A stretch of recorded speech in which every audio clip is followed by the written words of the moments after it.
Hi everyone, મારી ચેનલમાં તમારું સ્વાગત છે। આજે હું તમારી સાથે શેર કરવાની છું ઘરે બનાવેલા માવાના કેસર પેડા।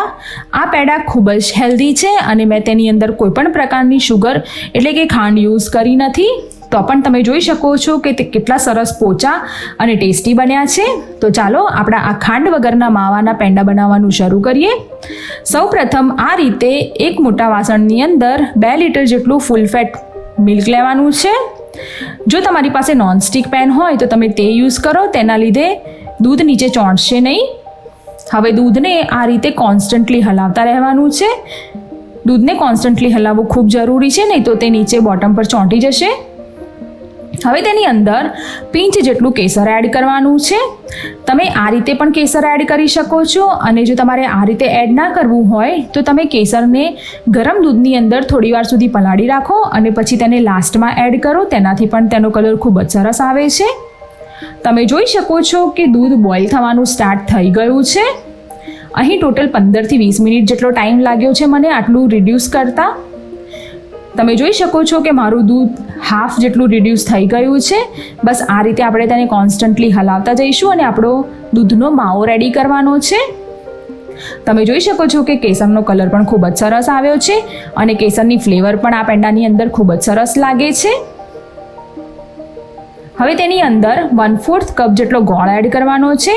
મેં ગોળને ઝીણો ઝીણો છીણી લીધો હતો, તો આ રીતે છીણેલો હોય તેવો ગોળ એડ કરવાનો છે। ગોળને આપણા માવાની અંદર સરસ રીતે મિક્સ કરી લઈશું। તમે જોઈ શકો છો કે ગોળ એડ કર્યા પછી થોડું પાણી છૂટશે, તો આ રીતે તેને કોન્સ્ટન્ટલી હલાવી અને આપણે પાણીને ડ્રાય કરી લેવાનું છે। ગોળ એડ કરવાથી પેંડાનો ટેસ્ટ ખૂબ જ સરસ આવે છે। જો જેને ખબર નહીં હોય તે બિલકુલ ડિફરન્શિએટ નહીં કરી શકે કે આ પેંડા ગોળના છે કે ખાંડના છે। તમે જોઈ શકો છો કે મારો માવો ઓલમોસ્ટ રેડી થઈ જ ગયો છે, પરંતુ હજુ આપણે તેને થોડો વધારે ડ્રાય કરી લઈશું।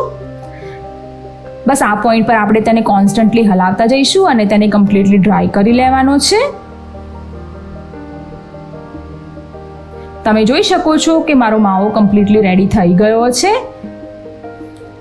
માવો રેડી થઈ જાય એટલે તેને પેનની અંદરથી બહાર કાઢી લેવાનો છે। તો આ રીતે તેને એક બીજી પ્લેટની અંદર ટ્રાન્સફર કરી લેવાનો છે। મેં મારા માવાને બીજી પ્લેટની અંદર ટ્રાન્સફર કરી લીધો છે। માવાને થોડો ઠંડો થવા દઈશું। હવે તેની અંદર થોડું ચપટી જેટલો કાર્ડમન પાવડર એટલે કે લીલી ઇલાયચીનો પાવડર નાખવાનો છે। તેના લીધે તેનો ટેસ્ટ ખૂબ જ સરસ આવે છે। હવે માવાને આ રીતે મિક્સ કરી અને થોડો સ્મૂધ હોય તેવો કરી લેવાનો છે। તો આ રીતે આપણે જે રીતે લોટ બાંધીએ છીએ તે રીતે મસળી અને તેને સરસ સ્મૂધ કરી લઈશું। તેના લીધે પેંડા ખૂબ સરસ અને સ્મૂધ બને છે।